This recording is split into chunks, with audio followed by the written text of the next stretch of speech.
be recognized.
Right now, we do have to apply for a waiver to start after Labor Day.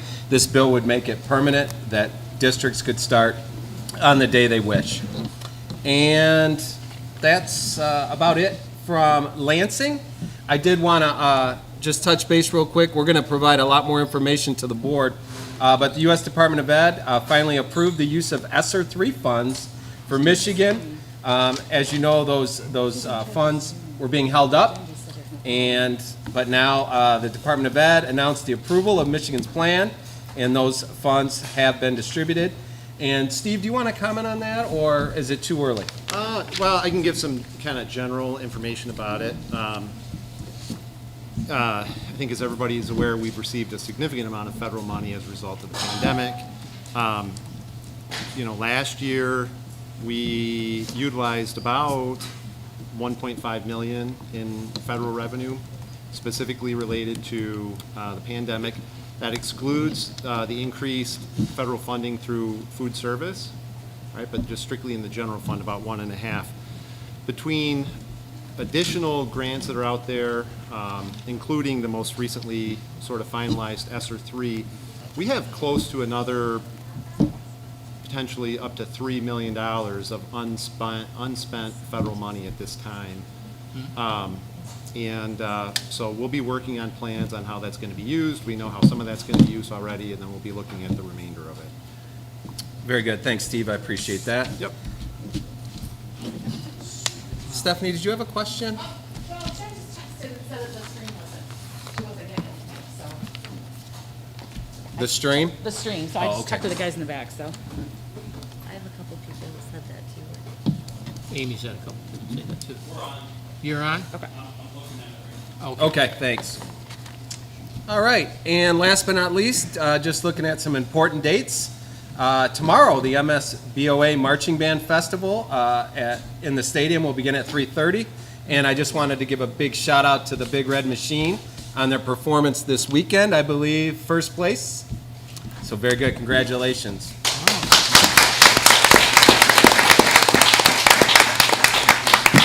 And then more opportunity to see the band this upcoming Saturday. We host the Bulldog Invitational. That will start at 3 o'clock in the stadium. Come on out and see a lot of great local bands compete, as well as the tradition of our drumline competing against Western's drumline.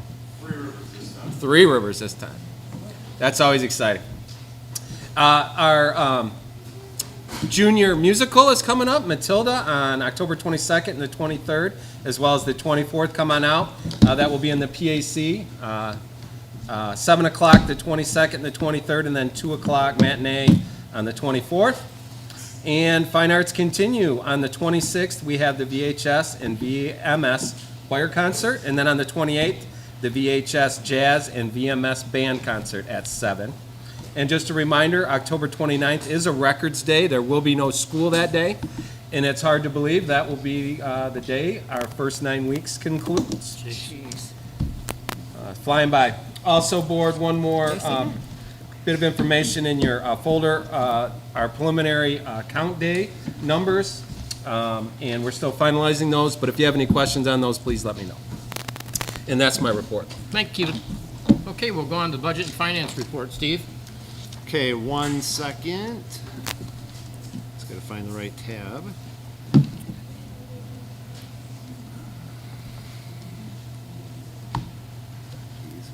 1 second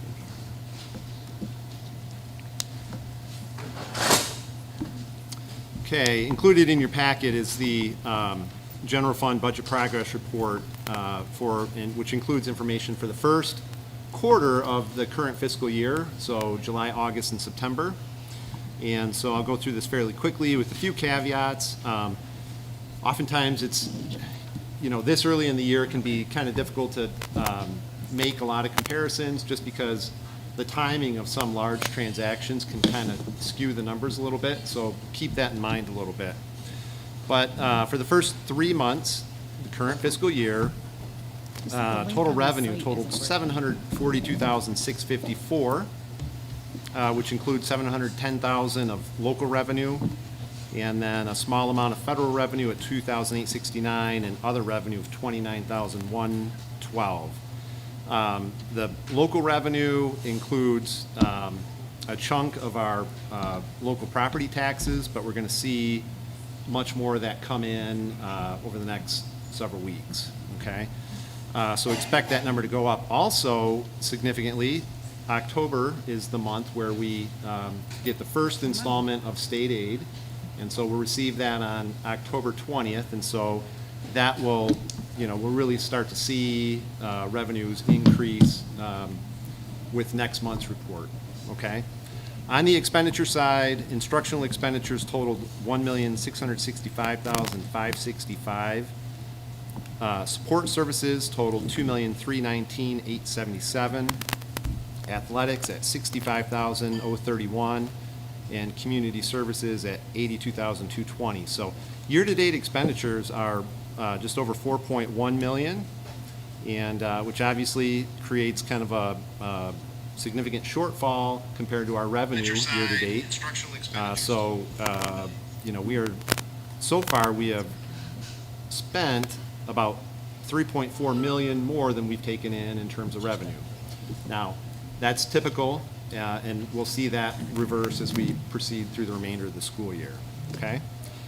Second page of the report includes expenditure information by object code, and salaries and benefits, obviously, biggest share of our budget. We expect it to be around 82 to 83% of our overall budget. So year-to-date, we're at just over $2.5 million for salaries and benefits. And then you can see purchase services at $489,791, supplies at $528,837, capital outlay at $547,349. The majority of that, I'm sure everybody will recall, relates to purchase of school buses over the summer. And then other expenditures at $54,927. Any questions? Okay, if not, that will conclude my report. Thank you, Steve.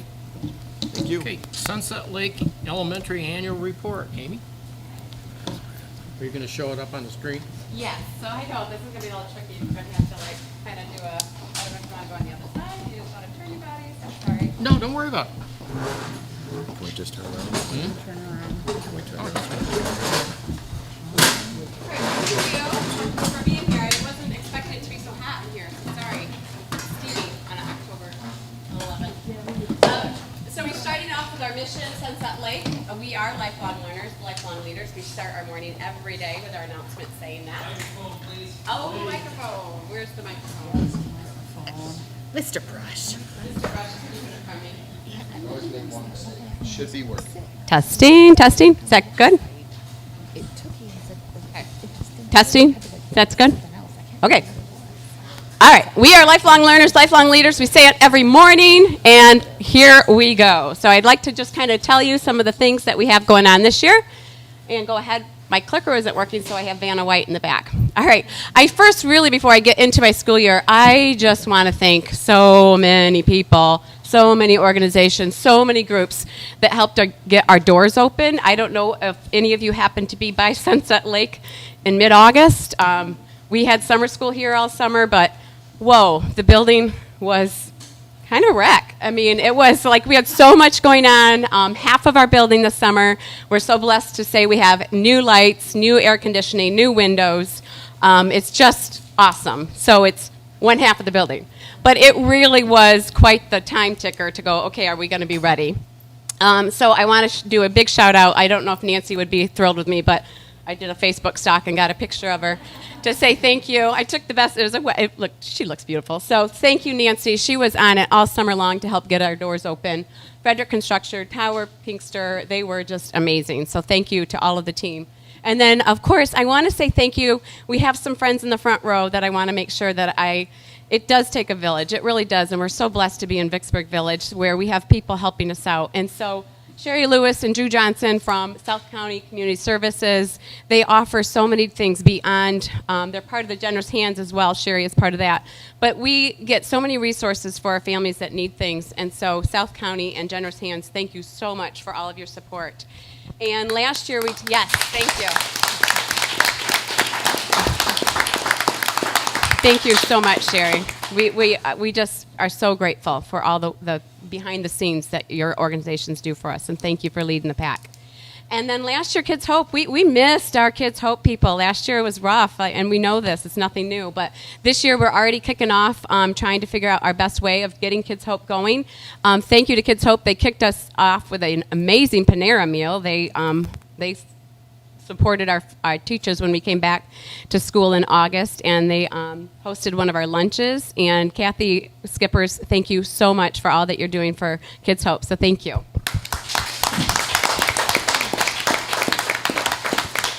All right. Going on to another slide of thank yous. My wonderful PTSO in the back. Thank you, PTSO. Woo woo. This group of team, there they are. Yes, 2 thumbs up over there. They're just fun people. They really are willing to do whatever that is to try to bring some fun back. I'm excited that they've already got a fall family fun event planned for the end of this month. They really are just wanting to try to do what they can, and they're so cooperative, and they just help me out and our whole staff and our students whenever we need. Amazing contributions to our teachers, helping out our teachers with funds and helping them out with different things that might come up, classroom supplies. They did it last year, even though it was a tough year for any fundraising. We still made our mark and went over our mark for fundraising with our walkathon. So thank you to Crystal Black, Adrienne, Denise, and Letitia for all that you guys do. From the bottom of my heart, I'm so grateful for you. Thank you.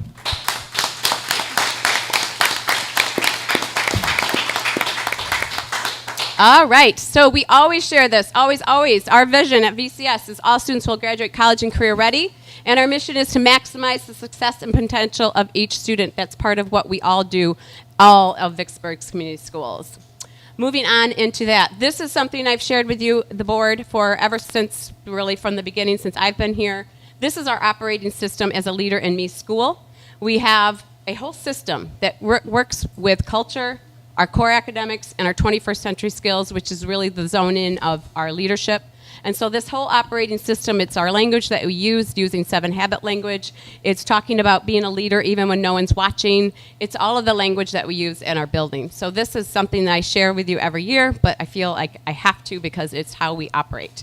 And it goes directly right into our VCS vision of collaborative teacher teams, our professional learning communities. This is a big focus for us this year, is the non-negotiables of a professional learning community. And if you notice, the culture is right here, and that is what we work on at Sunset Lake that goes right into the culture of Vicksburg Community Schools, our students and our academic learning and our focus, also thinking of not only just the academics, but the social emotional learning, and then the end there with results orientation, talking about the data that goes right with what we want our students to be trying to show us what they can do. So really our operating system, I thought it was kind of ironic that we have the same color scheme going too. So that's our professional learning community non-negotiable. I'll talk a little bit more about that in just a few more slides. All right. Okay, normally when I share with you guys, I start with the things and end with data. I decided to change things up a little bit this year because last year when we ended our school year, we wanted to talk about some reading data. The goal when we talk about student growth percentile is to get in that 50. 50 is like what you would want our students to grow in a year. We're not talking about a proficiency where all students need to make a certain mark. It's about the growth of an individual student, and that is what we're all about, is every student needs to grow. And so the goal is trying to get to that 50 SGP. In 2018-19, we were at a 57 SGP, so it felt good.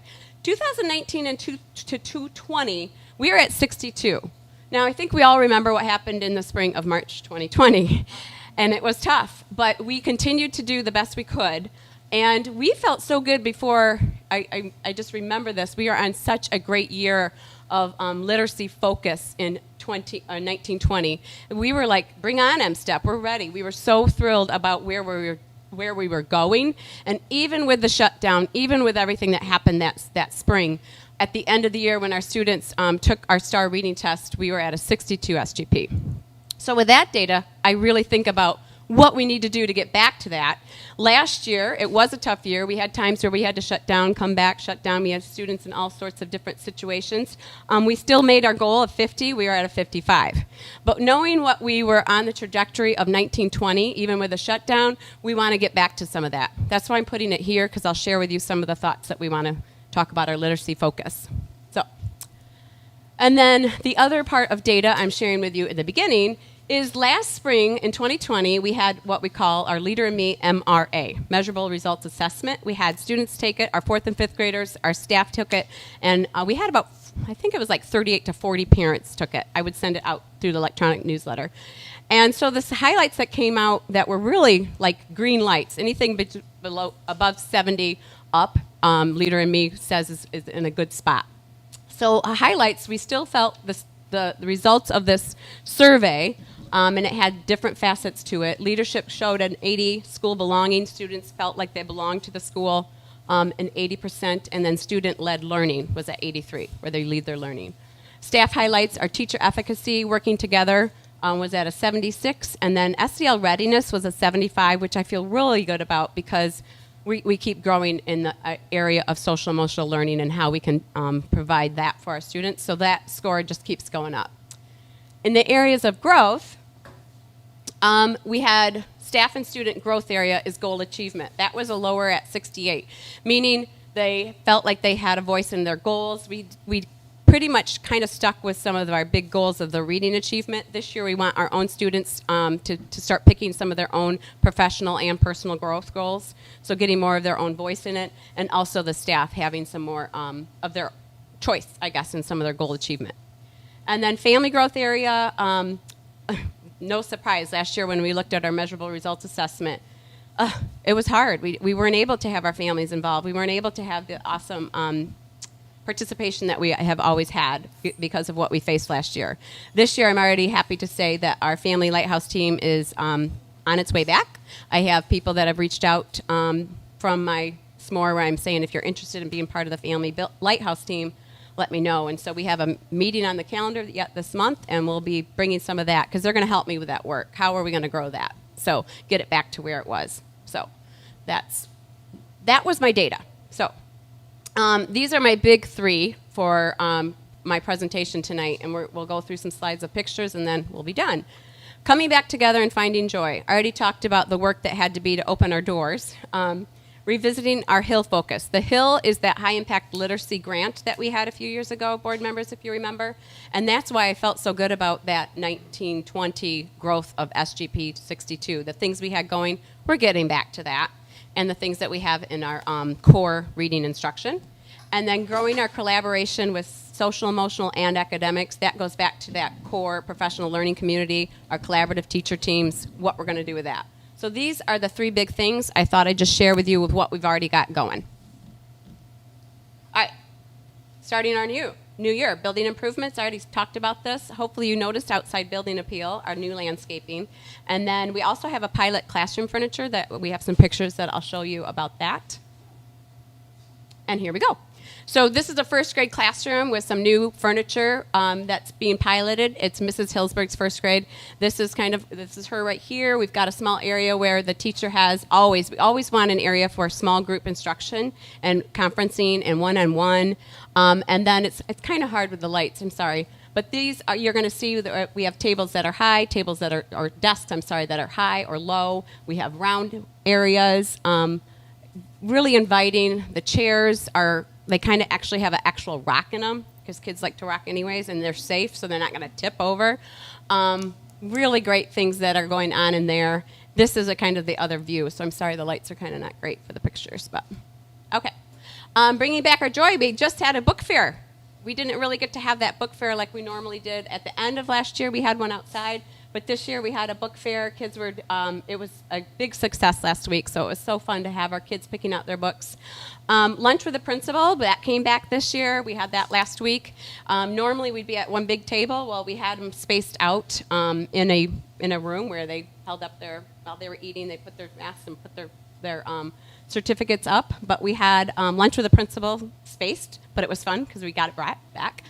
Kids working at a table together, and our leader jobs, and so the teachers are just trying to work to make sure that if they have them together, we just kind of separate. We're going to do it in that 15-minute window and getting kids to where they need to be, but having some of this back togetherness is a great feeling.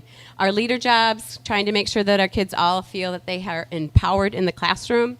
And then just we're family. I just love that picture. It was kids doing their own portraits because some of our students weren't in our building last year, so it's great to have them back.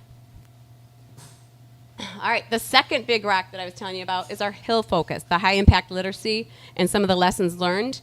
These were some of the things that we really talked about with focused independent reading, building our stamina, classroom libraries, engaging reading text, literacy walks. We're going to have our teachers are going to be able to get back into classrooms and visit each other and learn from each other.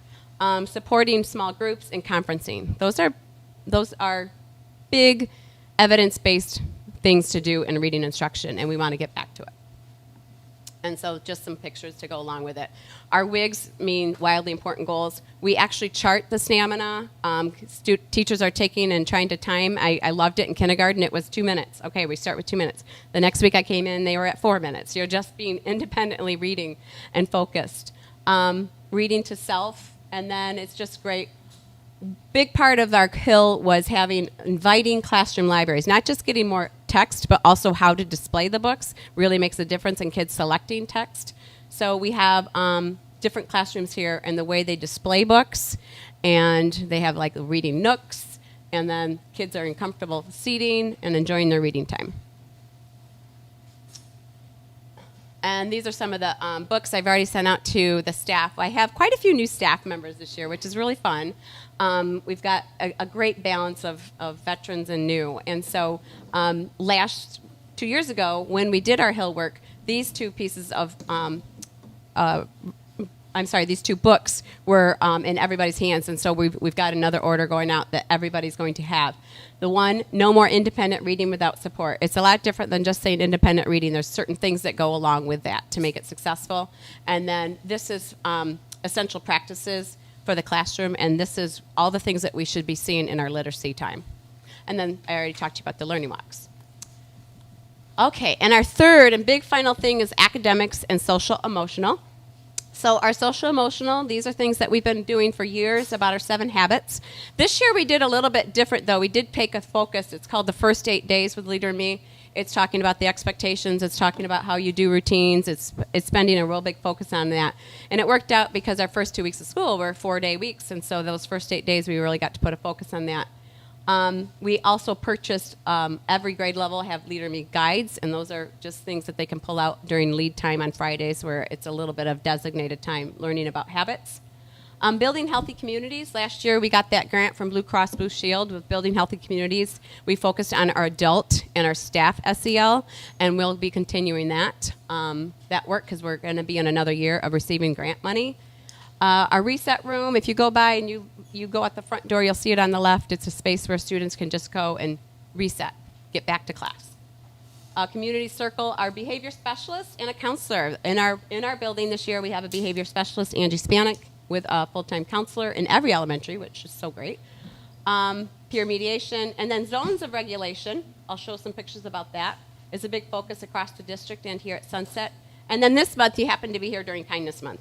Some people call it Anti-Bully Month. We decided we like Kindness Month better than Anti-Bully. It's a positive. So, Kindness Month here. And then our academics, which are non-negotiable. Our collaborative teacher teams, as we call them CTTs, our teachers are meeting. They're meeting on a regular basis to talk about what it is that their students are learning, what's successful in their instruction, what do they need to fix. Our whole district has a book study going on with common formative assessment, and so we'll be taking the district vision and making sure that we implement it into our collaborative teacher teams on a regular basis. Priority standards, checking at our pacing, where are we at with that? Because we know our students, we're in a different state of where we're at. And so we're finding out right now, September, October, November, we're really finding out where our kids are at, what's the pace that we should be going at for our kids. And so that's also part of our district vision with that. And then strengthening our small groups and conferencing. I'm very excited that we have a very strong MTSS team. We have four teachers along with 5 aides that do that tier 2, but also our classroom teachers are part of that because they are also doing extra work with our students. And then our special ed expertise.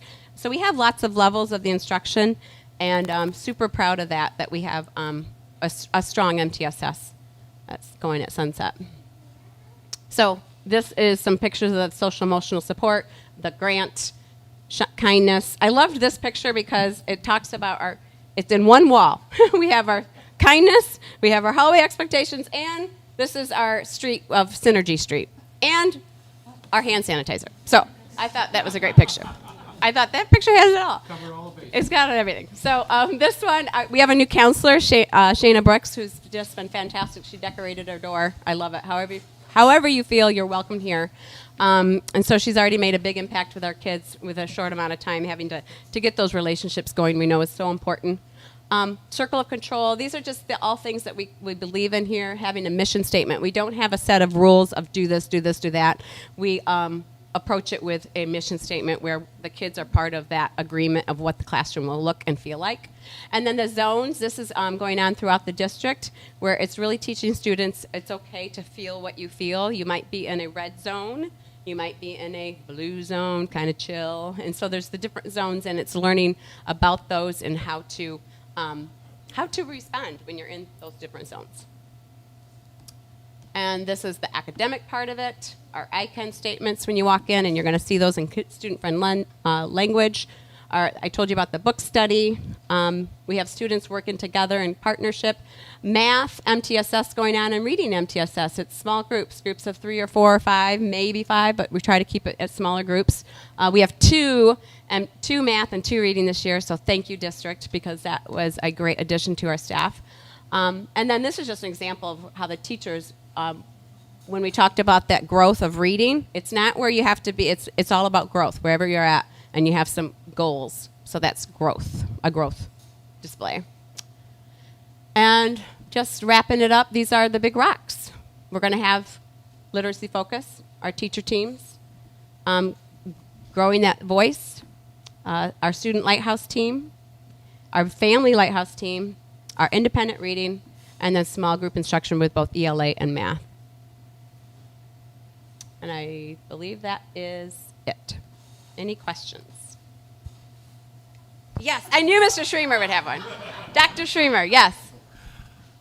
I don't recall the student growth percentile before. Am I wrong in thinking that if you're at the 50th percentile, that's a year's growth in a year's time? It's a If you're- typical growth is what they say. It could, Yeah. like some districts will even say 35 to 65, but a national type number is a typical growth should be a 50 SGP. Yeah. Do we have historical data going back farther than what you showed? We could, yeah. I'm just curious, how how it's changed over time, or if it's changed over time. Like our math is higher than that. I think our math is at 65. Is that what we said it? Yeah, because it kind of based on like what we need them to kind of do well in the M-STEP is there's kind of some of those reference points. And so that 50 SGP, we should be seeing some strong M-STEP results. Do you have it That broken person. down a bit? Because the kids that you want to have greater than the 50 percentile are the kids that are Yep. behind. Yep, Because you want them to catch up. right. And not just your top end kids are always excelling. absolutely, Yeah. right. So digging deeper is absolutely something, when we talk about our MTSS, that's part of the work. Okay, so where did this student go last year? Where did they end? What was their growth? If they had a SGP of 48 or 52, we're going to need them to go even more. So yes, that is a good point of digging deeper. So that work does come out of our not only our district interventionist times with our coaches, but then in our own buildings with interventionists and classroom teachers. And some of that I want us to really attack at the collaborative teacher teams for sure. Yeah. A trajectory. Yeah. Right. Yeah. They watch how they go. Yes. I guess I should comment too, because you had an open house a couple years ago when you could have one. Yeah. And it was really interesting to see the kids present their goals that they developed and Yes. how they had progressed and how they owned that. Right. And sometimes educators use edu-speak here. Mm-hmm. But what the kids were doing is saying, okay, this is what I'm setting my personal goal, and I'm going to do these things, and I'm going to show you. Yes. And have kids do that. They opened Right. up and said, here's what I did. Yes. And I that think was really neat it's to so see. powerful. And I Yeah. think, you saw that goal achievement wasn't where we wanted it, the last year's data. Right. I think it's because they missed, we did not get down to that level, and that's what we want to get back to. Yeah. It's student empowerment with their goals, their voice, 100% is what I think is key. Did you have a question, Dan? Yeah, just quick, another topic. The social emotional, you have a lot of good topics on there, a lot of material like the 7 habits. And There's a lot of things going on there. How do you administrate that? Is that rolled out throughout the year or reinforced over? Well, for us with Leader and Me, it is it's actually vetted through CASEL, which is like a national SEL program. So it's already, we had that going already. So I do feel really good about the knowledge base of our SEL for staff already, because we talk about habits and we talk about the pause button, like that self-regulation. We talk about the circle of control, not trying to get worked up about other people's actions. So those strategies we've had going, and now like we're adding zones of regulation to go with that. And the way we're rolling that out is we have a few staff members that are very passionate about it, so they're going to help bring it to other staff members. Our Leader and Me 7 habit language, like I said in the beginning of the year, we really put a big focus in it for September, and then each month we kind of attack a habit. Yeah, it's kind of, it's how we operate. Sort of building block. Yeah, yeah, it's how we operate. I would say our big piece, our big addition is the zones of regulation this year. Yeah. Other questions? Thank you.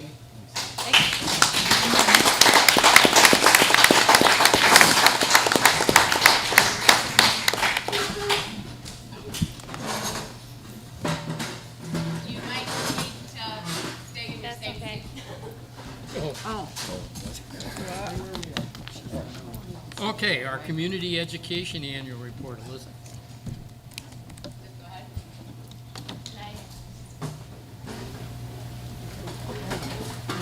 Hi. Can you hear me? Is this on? Is this on? Okay. Thanks. I'm Alyssa, and I'm in community education.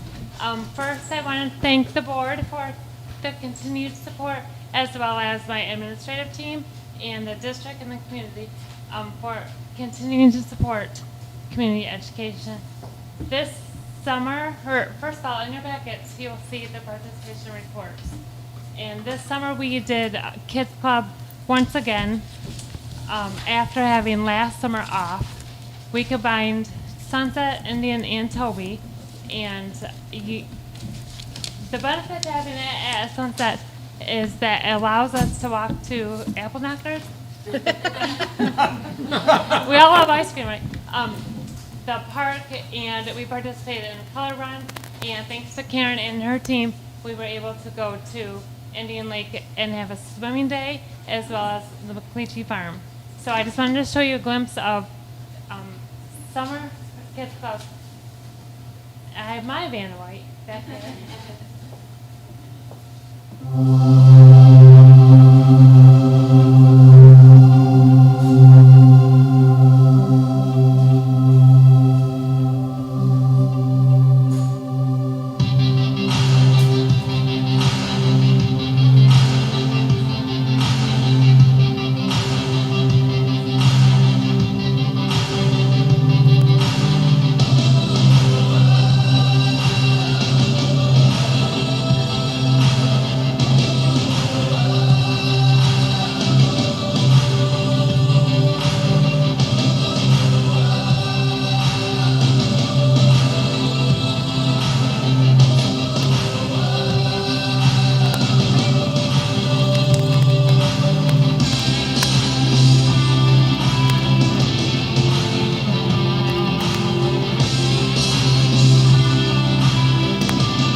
department is Bulldog Beginnings Preschool, and I just want to talk a minute about that from this year. We have started, we get 48 slots, and I'm not quite full. I still have some more slots to fill, but it starts with the families filling out an application and bringing it to our office, and we process it, and then we invite a family back to finalize and accept their slot, and then while our teachers are still on their summer break, there's a little bit of a waiting, but when the teachers return, they get the roster and they schedule home visits, orientation, as well as an open house. And this year, during my time with the families, I met Autumn, and I invited her to come here tonight, because little did I know Autumn wasn't ready for preschool. She's ready for college. And Autumn agreed to come here tonight and share a little bit about herself and what she plans for preschool this year. You can thank Steph. You can thank.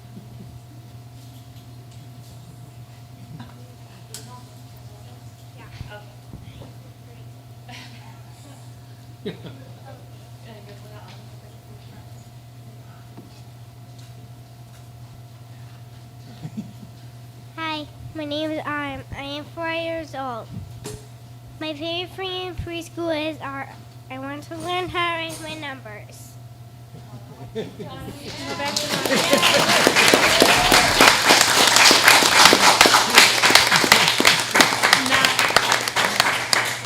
is a little bit about preschool this year so far. We loved it.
Thanks, Amy. And just like Amy said, it takes a village.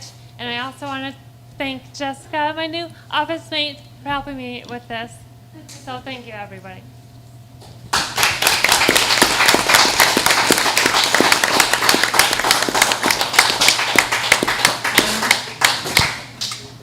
That's what it's all about. Those little eyes. Okay, we've got an 8th grade band, jazz band curriculum proposal. Ben Rozier, our department chair, as well as our director of the Big Red Machine.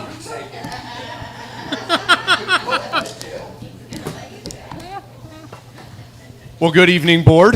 My name is Ben Rozier. I'm one of the band directors here in Vicksburg. So this proposal, curriculum proposal, is unique in that we've had an 8th grade jazz band for years. We've, as far as I know, every year that I've been here, this is the 15th year, we've always had a jazz band in 8th grade, which feeds 2 high school jazz bands, of which we've had a lot of success over the years. With the change in staff over the last year, our middle school band director retired, and we hired on our new band director, Jay Bennett. With that, we changed the schedule around so that there's not a band director in the middle school anymore in the afternoon. So the 8th grade jazz band that usually met at the end of the day is no longer, because we are now team teaching the marching band in full, which was necessary. And that's working out very well. But we want to add that 8th grade jazz band offering back into our curriculum, which means we need to include it into our 8th grade band normal everyday class. So that means we need a new method book in order to fulfill that stepping stone toward that high school offering. So the proposal is for the purchase of new curriculum textbooks, which are a jazz curriculum workbook, standard of excellence jazz ensemble. So each student in 8th grade band would have a book to work out of, learning improvisatory ideas through music that they already know, but also adding to that in the jazz band world. I've always said jazz is kind of like a whole new language in and of itself. We all know English, but if you go to London or Scotland, there are times when they speak to you, you have no clue what they're saying. And that is essentially the same way jazz is. Yes, it's music, and we teach all of the basic concepts, but jazz is something over and above. Many of us would probably go to a jazz club and maybe not even appreciate what's being played there because it doesn't sound always wonderful to our ear, when in reality, those musicians are thinking way higher concepts than, well, any of the pop stars that you see or hear, because I won't go into that. So the proposal really gets that offering for our 8th graders and encourages them to then become a part of the high school offerings. We have a 0 hour at the high school that meets before school and one during the day. I said we've had a lot of success with that. Our high school top jazz group has had an all-state player each of the last 10 years, I believe. So really fostering that for the students and offering that up. So I think, how did I do, Gail? Oh, I got a thumbs up from Gail. What questions do you guys have? So do they do jazz band every day of 8th grade then, or is it We will interspersed in? Great question, Carol. Thank you. We'll start this in March. So right after we get done with our concert band festival season. So our 8th graders right now, they've already performed at a football game this year with the marching band. Then we're transitioning into the concert ensemble season, do their Christmas concert. Then they'll be judged at festival, which is interesting. They've only had 2 concerts in 2 years as 8th graders because of pandemic. So that ought to be interesting. And then as soon as festival is done, we will dive into that jazz program and get them ready to perform on the spring concert. They'll perform at least 2 pieces on the spring concert and the jazz, as well as getting ready for marching in the Memorial Day parade. Great, thank Other you. than that, they don't have anything to do. Well, yeah, you gotta keep them busy. We do that. Yes? So it's not an elective, like all 8th graders will take. All 8th graders Okay. get it now. As opposed to before, it was an elective. Got it. Now, every kid that's in 8th grade band is getting a taste of jazz. Awesome. That was my question, I think that's what that's what DCILT approved it too. It's really What did we say the current cost was? I forgot. $781.59. Just Total cost $781.59. a small price to pay for what we do to develop kids.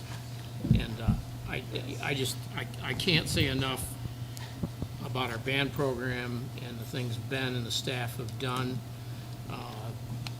Not only did we win Saturday, we took best marching, best percussion, best color guard.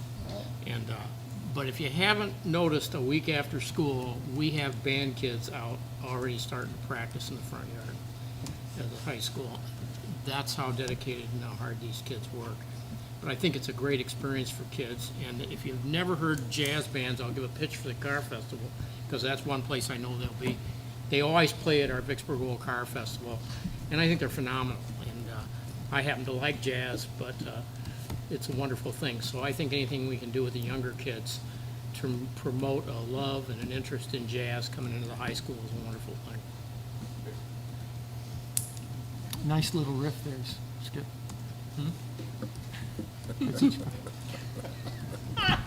Any other questions for Ben? We're going too easy on him. Dave, you had nothing? I think it's a great thing to expose all kids to that. My question was if kids are still going to get a chance to perform, and you are. So I think that's fantastic. Yeah, we're excited to have concerts in the PAC again. So that's happening. That's coming up soon, which is nice to have. So. But we had a real band program last year, and that's to your credit, the kids' credit. I mean, who'd ever thought we'd have kids in a tent in November with band? But we also marched in competitions last year and everything else. So we kept the band program, the vocal program, and the arts alive in Vicksburg when a lot of schools didn't.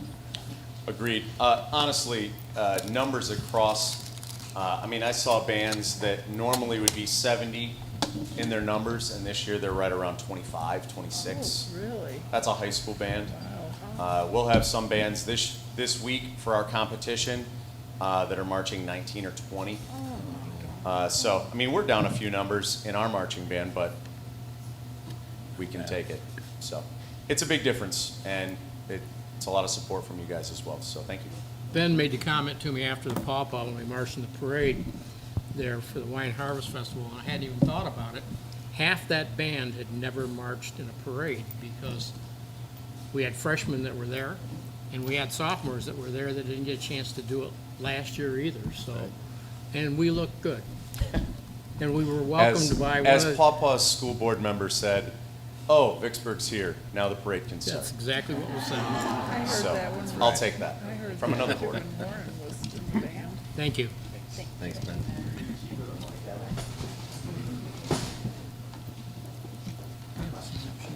Yeah, right here.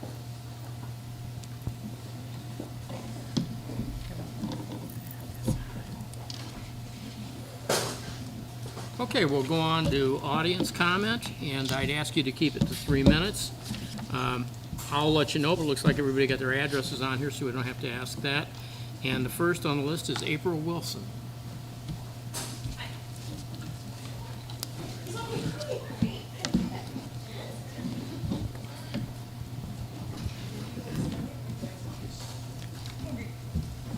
All right. First of all, I'd just like to thank you guys for letting me come to speak to everybody tonight. I know that there has been a lot of controversy over what we should and shouldn't be doing in regards to masking our kids. And I know that you guys have heard a lot about this, so please bear with me. I just simply want to ask a few questions of the board. But before I get to the questions, I want to present some of the data that you guys already know, but I don't know that it's been presented in this fashion. So I retrieved the COVID numbers from the Vicksburg Community Schools that shows that we have had 16 students and 1 staff member that have tested positive since the beginning of the school year. As everyone's aware, we're following the mask order, obviously for K through 6 in the buildings. The data I was able to obtain indicates that we have about 761 high school students, 641 middle school, 1143 elementary school students, which is broken down to where Toby has 275, Sunset 538, Indian Lake about 330. But if we include teachers in the numbers, we'd be closer to like 799 in the high school, 675 in the middle school, 293 at Toby, 572 at Sunset, and 352 at Indian Lake. Now, I know my data may not be 100% accurate. However, for illustration purposes, being off a couple people isn't going to drastically change the percentages that I'm going to talk about tonight. So breaking down the cases, we've had 8 at the high school of the 799 students and teachers. So it shows only 1% of the population that has tested positive. That means, and then also of those 8, only 4 of those were actually at the school, which would result in some kind of contract tracing. This really only brings the percentage down to 0.5%. So we know that this building is not required to mask. Now, if we look at the middle school, it's kind of a mixed bag with about 2/3 of the school not being required to mask. So we've only had 3 cases out of 675, which is only 0.4% of the population. Of those 4, only 1 was at the school and resulted in contract tracing, so that makes it 0.1%. Then we look at the elementary schools, which are masked. So we look at Sunset, has had 4 cases out of 572. This is 0.6%, and only 2 of those at the school. So that means, and one of those was a teacher, so it resulted in contracting tracing, making it 0.3%. At Indian Lake, we've had 1 out of 352, resulting in only 0.2%. and that one was at the school. Then lastly, we have Toby. We've had 1 out of 293, resulting in only 0.3%. I know these numbers look great comparatively, but we're only talking about 0.5% of the population of the unmasked school. Now, 1.1% at that school was partially masked versus, we look at the 2.3%, 0.2%, 0.3% at all the elementary schools that are 100% masked. Do you see the difference? So with that in mind, I look at it and say that there's 17 cases. 5 of those were elementary students of the 2,691 people that were at the school. That makes a 0.19% of the total that have been positive. Now, we're requesting masking of over 1,407 people for only the 5 cases of people that have been at the schools in the time. Then that makes 0.35%. We have 1,263 that are unmasked, and that's only resulted in 4 cases at a 0.31%. So what I'm saying is that as schools, I think we are doing a fantastic job mitigating. You're to 3 minutes. I hate to tell you that. I just wanted to ask, could you guys look into this and decide if we could possibly do anything to change the rules for that? Because our numbers are so good in this. As everybody's aware, we're under a mandate from the Kalamazoo County Health Department. And it's just a matter of we need to follow that mandate. Is there something that we as parents can actually do to help you guys combat that? Well, I mean, I know that a lot of parents feel that it should be a choice, and I know and I understand that. We have followed the health department's guidelines through this whole thing. It's a lawful order. It has consequences for everybody that's involved, and so that's where we're at. It's not necessarily what I also everybody- talked to the administrator at the Heritage Christian Academy today, and he said they are not facing any legal repercussions for not following the order. So I just let you guys know that. That's to be determined. We need to go on to the next person. Okay. Okay. Thank you, April. Next person is Dana Ames.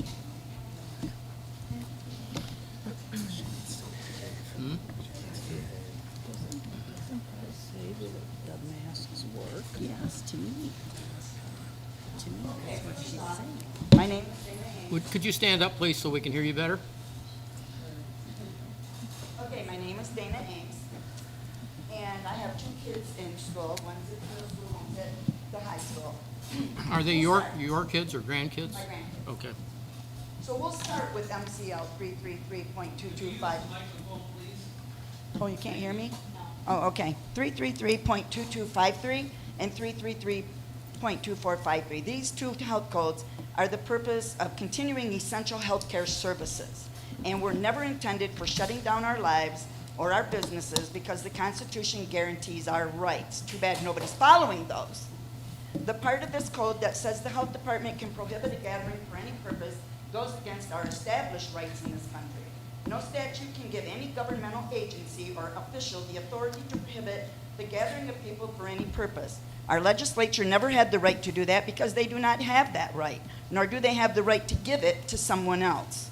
The First Amendment is pretty adamant on this issue because Congress shall make no law respecting an establishment of religion or prohibiting the free exercise thereof, abridging the freedom of speech or of the press or the right of people peaceably to assemble, and to petition the government for redress of grievances. Our state constitution reiterates that. Our civil rights to be undiminished, unabridged, and unrestrained. Too bad they're not restrained, huh? Unrestrained.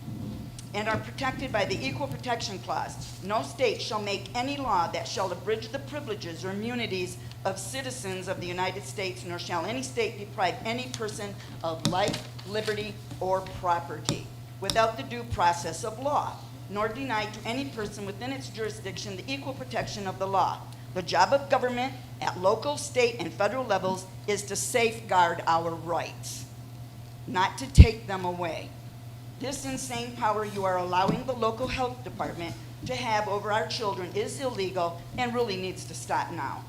The local health department's only job is to ensure that all essential health services continue, not to make up new laws. They have the right to do because they are not law-making body. They can't make laws. They can't make mandates, okay? Which isn't a law, by the way. We They never had the right to do temperature checks, masking of people, forcing vaccines, shutting down businesses because of a virus, contact tracing, or social distancing. So the laws cannot, nor should they apply to SARS-CoV-2. That's just ridiculous and absurd. None of what you have been doing applies to the continuation of essential health care services, which that's all the health department can do, is continue essential health care services. Since when is a mask an essential health care service? I don't think so. The Constitution is the supreme law of the land, and this district needs to adhere to our Constitution and stop this nonsense. Nowhere does it state that in either Constitution that we only follow them unless a pandemic happens, or the media scares the citizens into submission. I can see a lot of you are submitting. In fact, Dana, the Michigan Constitution you've got about 10 seconds. states that, well, quit interrupting. Constitution states that our legislation can only make laws that are suitable for the protection and promotion of the public health in Article 4, Section 51. Okay, Masks are not constitutional. that's time. They violate our civil rights. Dana, you're and done. our children are citizens and they have rights. Anybody else? Okay, the next person that wishes to address the board. If you would like to finish what you were speaking now, you do have the right to speak again if you would like. In the bylaws, it says that when people are done speaking, you Dana, can't your speak time again. is up. It may be up, but that's the bylaws. Sit down. Kelly McDonald, I think you wish to address the board.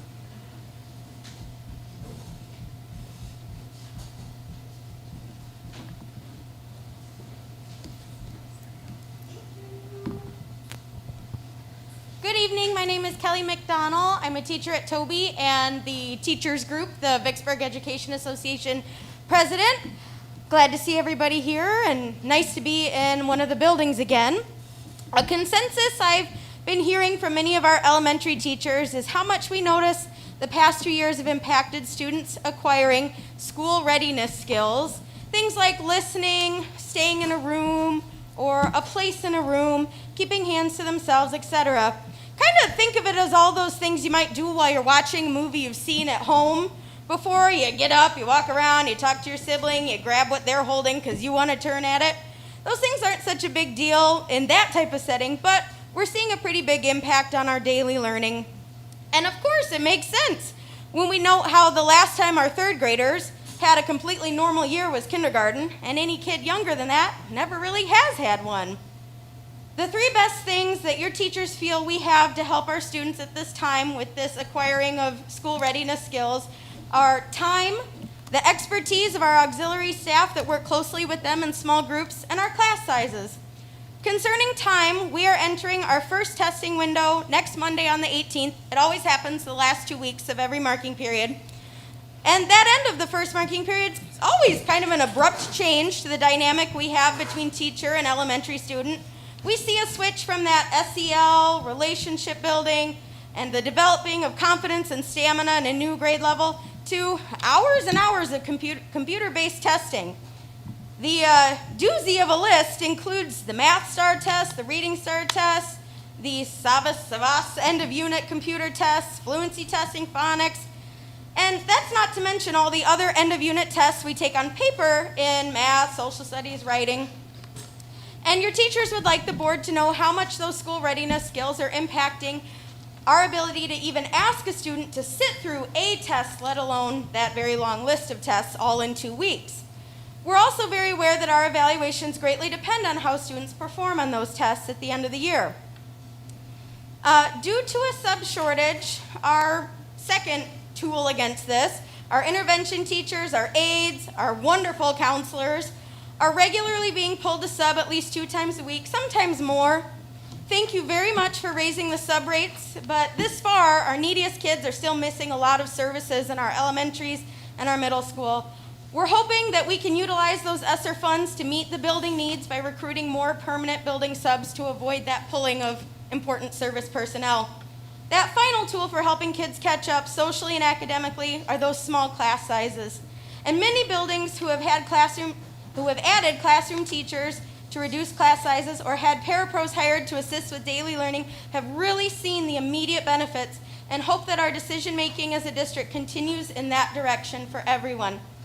Finally, thank you very much for continuing to share in the board minutes which step on the pay scale our new staff enter at. The VEA greatly appreciates that the valuable experience those teachers have has been honored. Thank you very much. Thanks, Kelly. Okay, Marissa Kors.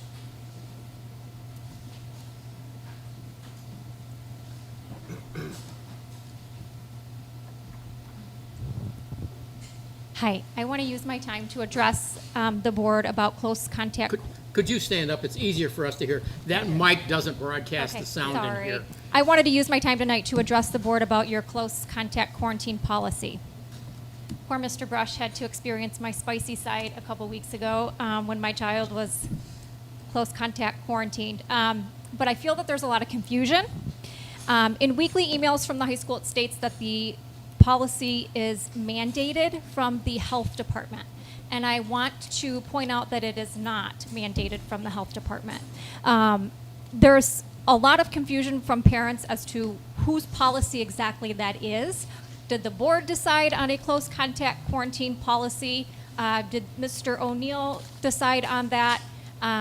Is there room for some negotiation when it comes to high schoolers and close contact quarantine policies? There is a mask mandate from the health department in their public health order, but it mentions nothing about close contact quarantining, which I think speaks volumes. Also, there is no mandate about close contact quarantining from the Michigan Department of Health and Human Services, which I also think speaks volumes. So we need to ask ourselves, what exactly are we doing here with our high schoolers who have all had the opportunity to be vaccinated? What type of risk-benefit outcome is there for them? How many of these students that are being close contact quarantined are actually testing positive from that assumed exposure? Do we know those numbers? I think they are very nil. I viewed Vicksburg as this beacon of hope last year when they decided to offer in-person instruction for our students. I really do. I do not live in the district. I chose to bring my 3 children here, and I continue to keep them here. I think you made the right decision by offering in-person instruction for our high schoolers. And I'm going to try not to get emotional. I think that the impact that that decision, that bold decision that you made had on kids will probably never be assumed by you. There are things that go on in households with children mentally that parents don't discuss. And the fact that you made that bold decision to return to in-person schooling is huge. And I thank you for that. And it was bold. And I know you received a lot of pushback and a lot of headwind. And I think that you can say, looking back, that it was the right decision. And you stood out. You stood out in a crowd of other schools that were doing things because they were told to. And you knew better. And you knew that the health and the mental well-being of our children was most important. So with the close contact quarantining for our high school students, you have to understand that they're missing out on a lot of life-altering events, sporting events. You got about 10 seconds. Band events, the opportunity to a free public education face-to-face. They are being assumed sick when they are not. We need to look into that policy and see if there's something that we can do for these high school students, as it is not a mandate. Thank you. Thank you.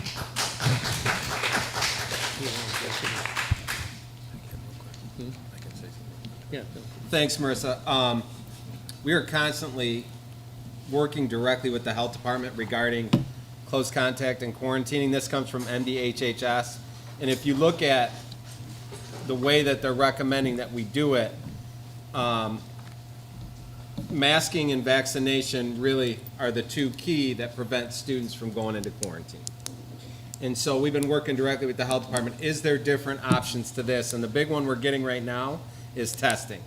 And so hopefully we'll be able to ramp up testing to prevent long quarantines, but we're still waiting on that guidance. But potentially reducing from a 10 down as long as they test negative on a daily basis. And I know the flow chart is crazy. It's like if, then, but, how, and all these circles and squares, and it's insanity, to be honest.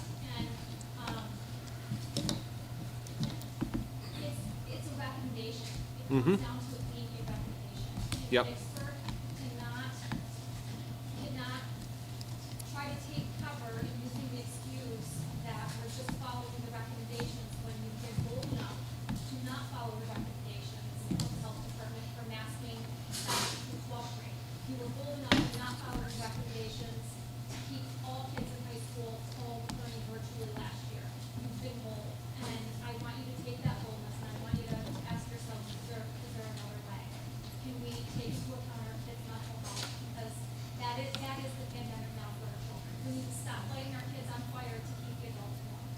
Thank you. Thank you, Marissa. Okay, next, Cassie Byers.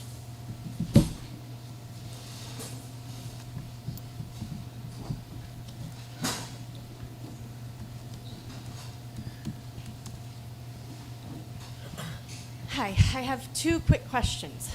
One is for Ms. McCaw, and it might have been in the newsletter, but I might have missed it. Are you? Let me just Can you hear explain me? something, okay, so everybody understands. This is actually comment time. It's not question and answer, so we may not get a response to you tonight. We can try and get a Can I response back attempt at a if later it's quick? time. And I'm not taking this out of your time. Okay. Are you guys having a Halloween parade? Okay, that's all I wanted to know about that part. Cool. Because I know last year they didn't, and they still shut up and they didn't. I saw that Yep. on the sign. And just about the high school, because I was wondering, how come we didn't have a homecoming? Do you know the answer, Mr. O'Neill? Say that one more time. The high school, how come there wasn't a homecoming dance? Oh, a homecoming dance? Yeah, we chose not to have a dance. Actually, over the last, even when I was there as a principal, the homecoming dance, no one was coming even pre-COVID. We talked about some ideas, maybe doing something outside, but Adam will be talking to us about it. We're thinking about adding another dance, kind of another semi-formal type dance, maybe after the new year, hopefully when the data's better. Okay. So we haven't forgot about people that want to dance, believe me. We just gotta figure out a safe way to do it. Okay, well, Yeah. it goes along with the whole thing about the high school, some are vaccinated, some are not. But there's not a mask mandate or rule for the high school, and people aren't dropping dead. People aren't getting sick like crazy. That should be your reason for, hey, let's have a homecoming. Because there's no unsafe thing. If people feel unsafe, they have that right to say, I don't want to go. Also, completely lost my train of thought, and I knew I would. The thing about the mandates, and I'm asking if none of you want to at least one look into this. The health department truly does not make the law. A mandate is not a law, and you can look that up and find the answer for yourself. And I'm worried that you guys only care about getting a fine. That bothers me. That shouldn't be your big thing. Like, there's statistics and there's facts all over that prove that kids aren't dropping like flies, people aren't getting sick and dying in the streets. That's not happening, and you can find that proof. So, for instance, if the health department said, this is way extreme, but you need to handcuff every kid in the school to their desk because they could fall out of their chair and hit their head. You're not gonna, would you? That would be silly. You guys would be like, I'm not doing that. It goes the same way. People that want to feel protected can do what they like, and people that don't or know different or think different should be able to do what they want. It's their kids. It's not county's kids, the government's kids. It is our kids, and it's our choices. And you guys' job is to take care of the kids, but not by what you feel or what by you're threatened to get a fine. It should be, you should hear the voices of other people. I'm not the only person that thinks this way. My kids don't wear masks at school. They're not sick, and they're not just 4 of them. There's many. They're not sick. If you guys did this for a month, they had no masks, you would see nothing would change, and then you guys would be like, oh, well. Good, we're out of time. I'm just saying, I'm trying to prove a point, and I hope you guys do understand, and somebody digs into some kind of more facts so you can see that maybe we do know what we're talking about just a little bit. Thank you. Lori Heckelman? Did I say that correct? Laura Heckelman? Oh, okey doke. Good evening. My name is Laura, and I'm a mother of 2 students here in Vicksburg Public School District. I'm here tonight to continue to advocate for my children. On August 9th, we gathered in the Vicksburg High School auditorium to address concerns about the mask mandate, and we were told that the mask mandate would be optional. However, just a few short days later in August, Public Health Officer Jim Rutherford with the Kalamazoo County Health Department imposed a mask mandate on all K through 6. We are officially at the beginning of week 7 of the school year and have yet to have any updates on mask protocols, changes, and mask mandates. We haven't even received as much as a survey to provide you with the actual number of people who want this mandate removed. To be honest, I know you and I know that we can sit here and argue all day and all night about the masks and how they work or how they don't work, or the issues they cause or don't cause, but in all reality, I'm not here to do that. I'm not here to give you statistics. I'm not here to advise you of I'm here to advise you of the legalities that you will be up against if you continue to support the implement of these mandates. Let me share a tidbit of information that should put things into perspective a little bit better for all of us.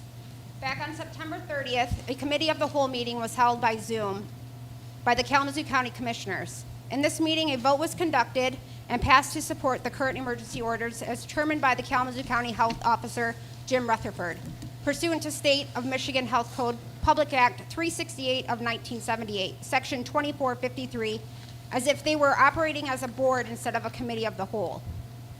What does this mean? A committee of the whole operates as a committee, except it includes all board members. The purpose of the committee of the whole is to allow for more relaxed discussion without the urgency of a vote. A committee of the whole can consider and make recommendations to the board on matters referred to it. The committee of the whole cannot vote directly on the Kalamazoo County Board of Commission business. The committee can only vote to move the business into full board consideration and vote, the same as all other committees. The Kalamazoo County Commissioners failed to do this. This was in direct violation of the Kalamazoo County Board of Commissioners bylaws and rules of procedure approved on August 5th, 2020, Article 5, Committees of the Board, 5.2, Committee of the Whole, according to 5.6 of the bylaws, a commissioner who is appointed by the law, who is appointed by the board as a liaison should have been in the Committee of the Whole meeting, acting as a conduit of information to the Board of Commissioners. The Committee of the Whole does not have the authority to vote on matters of the Kalamazoo County Board of Commissioners. This matter was not referred to the Kalamazoo Board of Commissioners for vote. Therefore, the vote made by the Committee of the Whole is null and void. Yes, null and void, meaning the mask mandate in Kalamazoo County is and should be rescinded immediately. This is currently being investigated by the Kalamazoo County Prosecuting Attorney's Office and has been passed on to the State Attorney General's Office and to the Senate as well. If you need a point of reference, I would advise you to contact Dr. Tamara Mitchell. Laura, you've got 10 seconds. Those who are not familiar with her, she is the founder and chair of the Kalamazoo Electoral Action Committee, a citizen stakeholder team for transparent and accountable governance. She is also the chief consultant and head of the Chief Consultants International, a network of high-level professionals from across all major disciplines that provide strategic Okay, communication services. we're at time, Laura.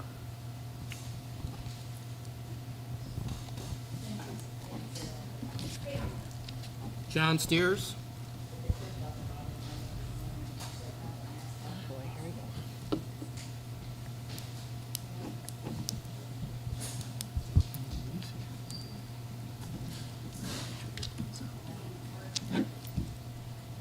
I'd like people that are listening to this tonight to John, time could you all the speak up a little bit? It's commentary very hard that's for us been. to hear up here. We have ventilation running above our head.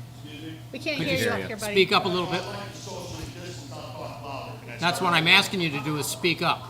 I will speak up. Can I start over? Yes?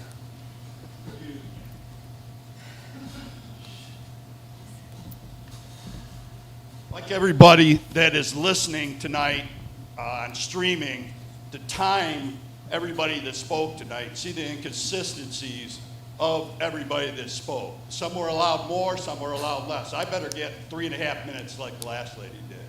I want to talk to our children here and the board and tell them that the board can do better than what's being done here tonight.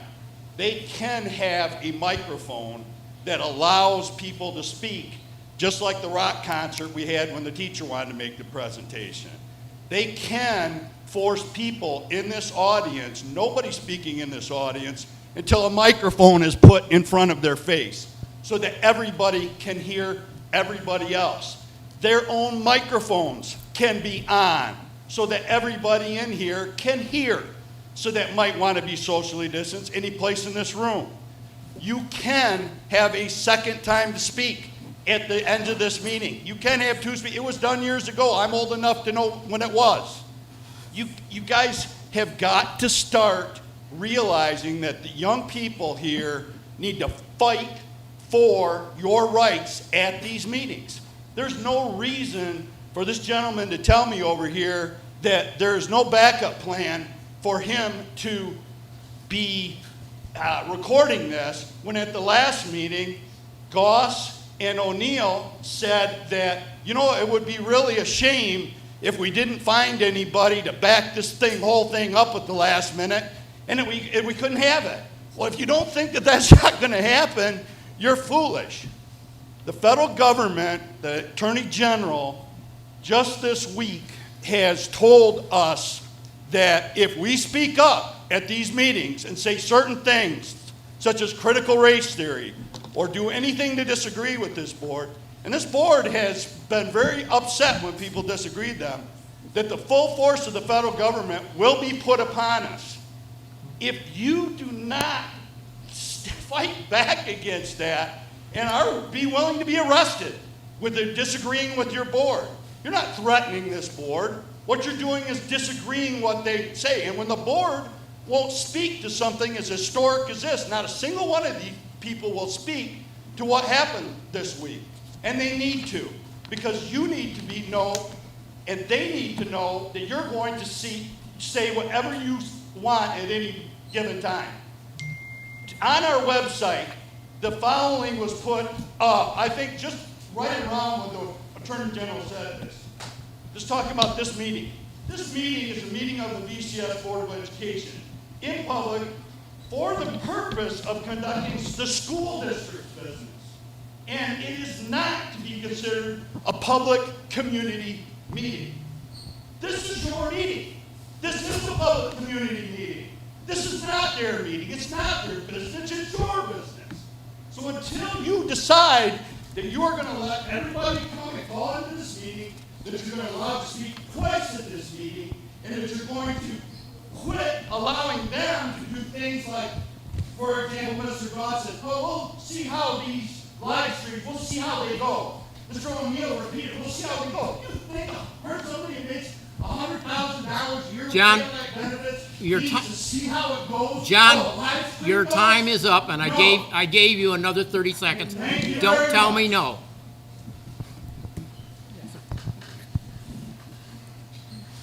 Okay, is it James Altman, am I correct? Altman?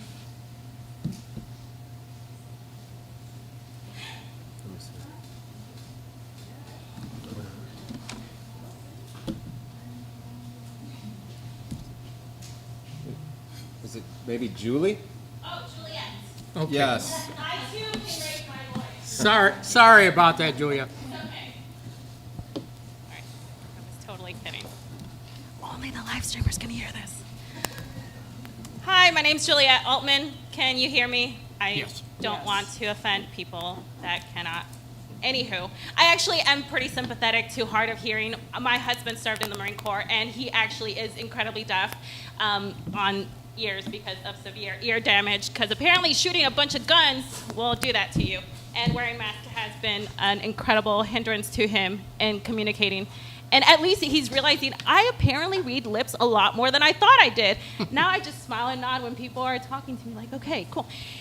Anywho, what I wanted to talk to you guys about is that a Freedom of Information Act is an amazing tool that is available to all of us here on whatever opinion you may have on any given subject. That is available for any of your public servants for you to easily access that information that was shared with them. This is in regards to Caitlin Burton, who is the Executive Director for the Kalamazoo County Health Department. When asked about the hospitalization and mortality rates of elementary-age children in Kalamazoo County from March 2021 to September 2021, which is right around spring break to right around when school started, no rate is available, she responds. The number of hospitalizations in elementary-age children who reside in Kalamazoo County from March 2021 to September 2021, as of the time of this request, is less than 5 equals 0. No rate is available. The number of deaths in elementary-age children who reside in Kalamazoo County from March 2021 to September 2021 at time of request is less than 5 equals 0. So we are doing this mask thing because our children are walking plagues. They're falling left and right, being hospitalized at a local level and dying at a local level.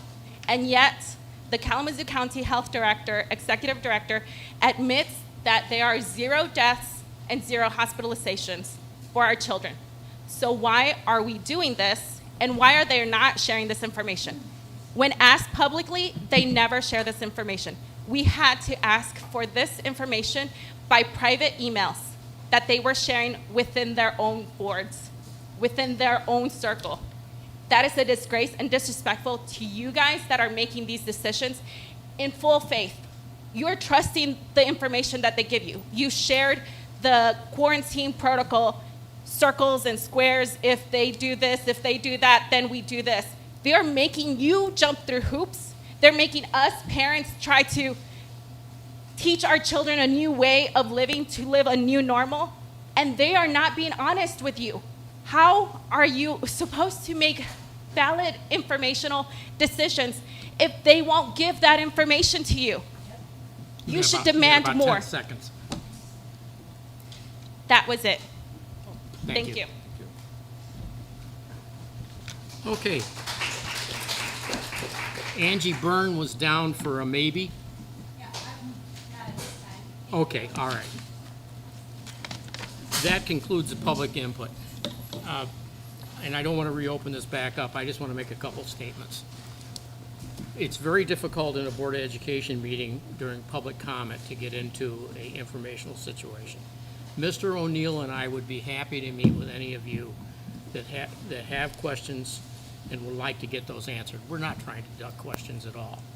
I will make a comment about masks. I personally, and I think most of us on the board, thought we were going to open up with a parental request, okay? Yeah, I'm sorry. I'm not doing what I ask you guys to do. You know, all of us on the board, we're looking at, the majority of us, we're looking at a parental choice with regard to masks. We can say what we want to about the health department. There's a lot of give and take and everything else with regard to that. They're medical professionals. We've tried to follow the direction. I think they did a good job last year getting us through having a face-to-face program. So that was there, but we'd be happy to discuss that with you. I will just make a personal statement for me. I'm not talking for the rest of the boards. Even though I was a parental choice person and everything else, my son happens to be here with my 2 granddaughters in 1st and 3rd grade. There's one element, even though we aren't seeing the numbers of kids sick, we do know that young kids cannot get sick and cannot do that, but they can transmit the virus. And that's what a concern is, I think, with regard to the health department. I've had some discussion with regard to that. They may not get sick from it, they may not come down with it, but they may take it to a grandparent or an adult who hasn't been vaccinated and might have a problem with regard to that. So I don't envy Jim Rutherford and the health department's position at all, but I think they've given us some good guidance. But I tell all of you, if you want to call the office, the superintendent's office, talk to Amy and schedule an appointment with us, we'd be happy to sit down with you and have a discussion with regard to that. We're not trying to duck questions, but we do need to conduct our meeting within a reasonable time frame, and get into a question and answer situation could turn this into a 3 or 4 hour meeting. So I want you just to all understand that. And quite frankly, the law in Michigan, this is public comment, not question and answer. So I just want you to all understand that and tell you we're more than happy to have that discussion with you, okay? And I appreciate the comments. Thank you. We don't do that. Absolutely. Okay, trust us. That's the most important thing. Do you have any science that backs up mandates on that? I want to know. Where's your science? Also, pros and cons of if kids, adults are vaccinated, even people that firmly believe in media have even said they can spread it as well. That's one of the things. I understand that. You know, and I didn't want to open this up for question and answers or anything else. I'm making us available if you'd like to sit down and talk about it. We're not trying to duck anything, okay? But we do want to get back to our board meeting, okay? Thank you. Okay, we'll go back to board action required. First item we have before us is approval of September 13th, 2021 Board of Education minutes.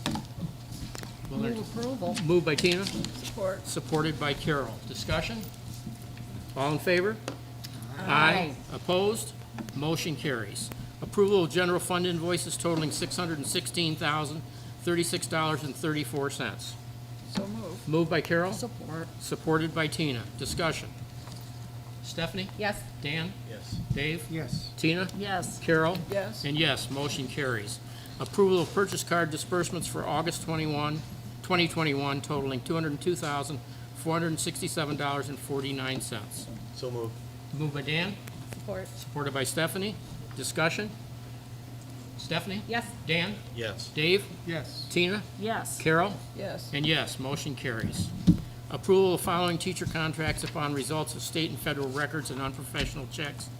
And we'll take teachers 1 through 3 as shown in the agenda. Move. Moved by Stephanie. Support. Supported by Tina. Discussion? All in favor? Aye. Opposed? Motion carries. First reading approval of the 8th grade jazz band curriculum proposal. So moved.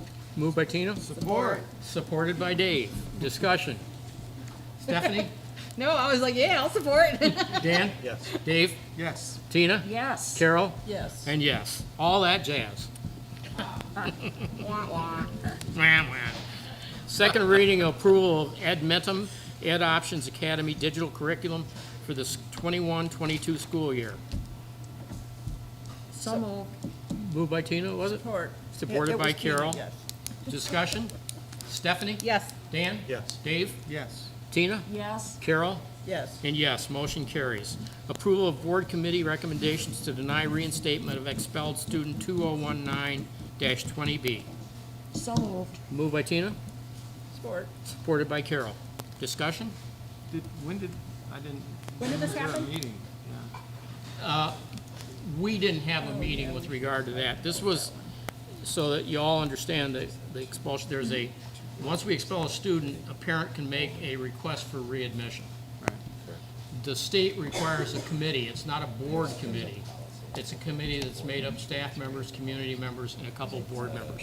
And we try and get a couple board members that were there for the expulsion, so they've got that background.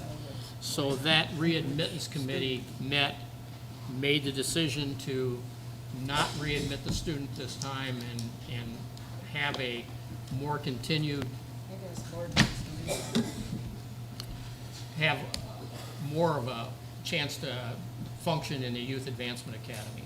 and Is prove himself. Is that just for students that we expel? Is it if the student's expelled from another district and is trying to come in here, or is that like a whole separate It could be thing? for students expelled from another district too. That's still a decision we make. We don't have to take them.